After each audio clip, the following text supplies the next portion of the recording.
నమస్తే welcome to our voice నేను journalist నవత ఇండి కూటమి మెల్లిమెల్లిగా తన నాయకత్వాన్ని మార్చుకుంటున్నట్లు కనిపిస్తోంది. కూటమి పార్టీలన్నీ కాంగ్రెస్ ని పక్కన పెట్టేయాలని యోచిస్తున్నట్లు అర్థమవుతుంది. తాజాగా ఢిల్లీ ఎన్నికల నోటిఫికేషన్ వెలువడటంతో ఇండి కూటమి కాంగ్రెస్ కి వ్యతిరేకంగా పావులు కదుపుతుంది. ఢిల్లీ అసెంబ్లీ ఎన్నికల్లో కాంగ్రెస్ తో పొత్తు ఉండదని కేజ్రీవాల్ ఇదివరకే స్పష్టం చేశారు. తాము ఒంటరిగానే పోటీ చేస్తామన్నారు. ఇండి కూటమి పొత్తు లోక్సభకు మాత్రమే పరిమితమని, రాష్ట్రాల్లో కూటమి ఉండదని కుండబద్దలు కొట్టారు. కేజ్రీవాల్ తీసుకున్న ఈ నిర్ణయానికి కూటమి పార్టీల నుంచి మద్దతు లభిస్తోంది. తాజాగా ఇండి కూటమి తరపున కేజ్రీవాల్ కి మద్దతుగా మమతా బెనర్జీ కీలక వ్యాఖ్యలు చేశారు. తాము కేజ్రీవాల్ ని సమర్థిస్తున్నట్లు ప్రకటించారు. ఇక ఇదే తరహాలో ఆర్జేడీ నేత తేజస్వి యాదవ్ కూడా మాట్లాడారు. ఇండి కూటమి కేవలం లోక్సభకు మాత్రమే అని తేల్చి చెప్పారు.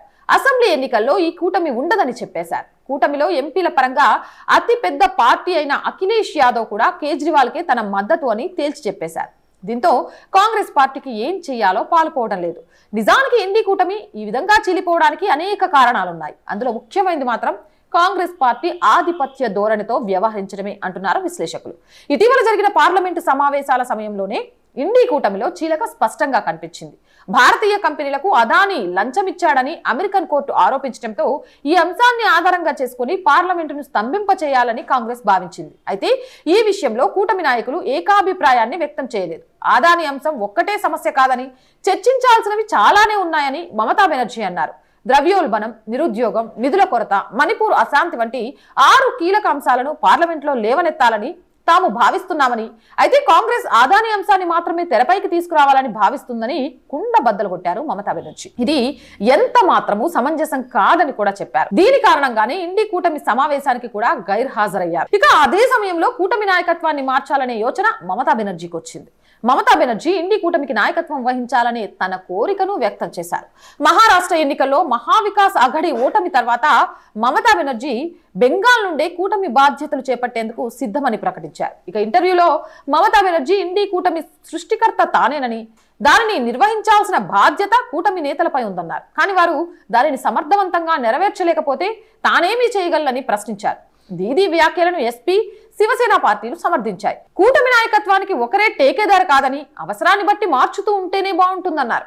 అసలు ఇండి కూటమికి ఎందుకు ఈ పరిస్థితి వచ్చినట్లు ఒకసారి ఆలోచిస్తే, హర్యానా, మహారాష్ట్ర ఎన్నికల్లో కాంగ్రెస్ ఘోర పరాజయం తర్వాత కూటమిలో పార్టీలు తమ అసహనాన్ని మరింత పెంచాయి. బలహీనమవుతున్న ప్రధాన పార్టీ కాంగ్రెస్ తో కలిసి నడవడంపై కొన్ని ప్రతిపక్ష పార్టీలు ఆత్మ పరిశీలన చేసుకోవాలనే మాట వచ్చింది. ముఖ్యంగా కాంగ్రెస్ ఏకపక్ష నిర్ణయాలు తీసుకోకుండా ఇతర పార్టీలకు కూడా అనుకూలంగా ఉండాలనే డిమాండు పెరిగింది. లోక్సభ ఎన్నికల్లో అందరూ కలిసి పోరాడాలని, తద్వారా మోదీని గద్దెదించాలనే దృష్టితో ఇండి కూటమి ఏర్పాటైంది. పాట్నాలో జరిగిన ఇండి కూటమి తొలి సమావేశంలో ప్రతి రాష్ట్రానికి ప్రత్యేక ప్రణాళికలు రూపొందించారు. ఈ సమావేశానికి దాదాపు 17 రాజకీయ పార్టీలకు చెందిన 32 మందికి పైగా నేతలు హాజరయ్యారు. వీళ్ళందరినీ ఉద్దేశించి రాహుల్ గాంధీ కూడా కీలక వ్యాఖ్యలు చేశారు. పార్టీలు ఏమైనా గత విభేదాలను పక్కన పెట్టి క్లీన్ స్లీట్ తో సమావేశానికి హాజరయ్యానంటూ తెలిపారు. అయితే ఈ క్లీన్ స్లీట్ కాస్త ఎన్నికలు పూర్తయ్యేసరికి పెత్తనం చెలాయించే స్థాయికి చేరుకున్నాయి. కొద్ది నెలల క్రితం జరిగిన సార్వత్రిక ఎన్నికల్లో ఇండి కూటమికి సీట్లు ఎక్కువగానే వచ్చాయి. రాష్ట్రాల్లో పొత్తులో భాగంగా కాంగ్రెస్ కి చిల్లరగా విసిరిన సీట్లతో 99 వరకు గెలుచుకోగలిగింది. ప్రధాన ప్రతిపక్ష హోదాను పొందగలిగింది. రాహుల్ గాంధీ ప్రతిపక్ష నాయకుడిగా ఉన్నారు. అయితే ఈ హోదా దక్కినప్పటి నుంచి కాంగ్రెస్ ఏకపక్ష నిర్ణయాలు తీసుకోవడం మొదలుపెట్టింది. తానే కూటమికి దిక్కు అన్నట్టు ప్రవర్తించింది. ఇండి కూటమి తాను చెప్పినట్లు వినాల్సిందే అన్నట్లు వ్యవహరించింది. దీని ఫలితంగా కాంగ్రెస్ సొంత నిర్ణయాలు తీసుకుంది.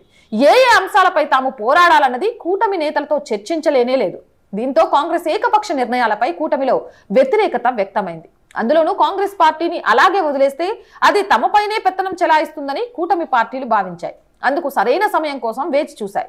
అదే సమయంలో హర్యానా, మహారాష్ట్ర ఎన్నికల్లో హస్తం పార్టీ ఘోర పరాజయాన్ని చవిచూసింది. దీంతో ఇండి కూటమి ఒంటరి కాలుతో లేచి కూర్చుంది. కాంగ్రెస్ ఏకపక్ష నిర్ణయాలను గద్దెదించింది. ఇలా అయితే తాము కలిసి ఉండడం అసాధ్యమని తేల్చి చెప్పింది. అయినా కూడా రాహుల్ గాంధీ ఎవరైనా మాట వింటాడా? ఈయననే లేదు, సొంతంగానే నిర్ణయాలు తీసుకుంటున్నాడు. పార్లమెంట్ సెషన్ లో కూడా అదే ధోరణిని పాటించాడు. దీంతో కూటమి నేతలు అంగీకరించలేదు. నిజానికి ఇప్పుడు ఇండి కూటమిలో ఉన్న పార్టీలన్నీ ఒకప్పుడు కాంగ్రెస్ పార్టీ ఆధిపత్య ధోరణిని నచ్చక బయటకు వచ్చినవి. సోనియా గాంధీ ఒంటెద్దు పోకడలను అంగీకరించలేకే మమతా బెనర్జీ, శరద్ పవార్లు సొంత కుంపటి పెట్టుకున్నారు. ఇక ఉద్ధవ్ ఠాక్రే తండ్రి బాలాసాహెబ్ ఠాక్రే అయితే కాంగ్రెస్ ని తిట్టంటూ లేదు. అఖిలేష్ యాదవ్, ఫారూక్ అబ్దుల్లాలను కాంగ్రెస్ అంటే గిట్టదు. అటువంటి నాయకులు మోదీని గద్దె దించాలనే లక్ష్యంతోనే మళ్లీ కాంగ్రెస్ తో కలిశారు. అయినా కూడా హస్తం పార్టీ తన ఆధిపత్య ధోరణిని ప్రదర్శిస్తుంటే ఆయా నాయకులు జీర్ణించుకోలేకపోతున్నారు. కాంగ్రెస్ తో లాభం లేదని, నాయకత్వ మార్పే శరణ్యమని కూటమి నేతలంతా భావిస్తున్నారు. అయితే నాయకత్వ మార్పులకు కాంగ్రెస్ ససేమిరా అనడంతో కూటమి నేతలే ఎవరికి వారు నిర్ణయాలు తీసుకుంటున్నారు. ఇప్పుడు కేజ్రీవాల్ కు మద్దతు ప్రకటిస్తున్నారు. ప్రస్తుతానికైతే కూటమిలో లుకలుకలు బాహాటంగానే వినిపిస్తున్నాయి.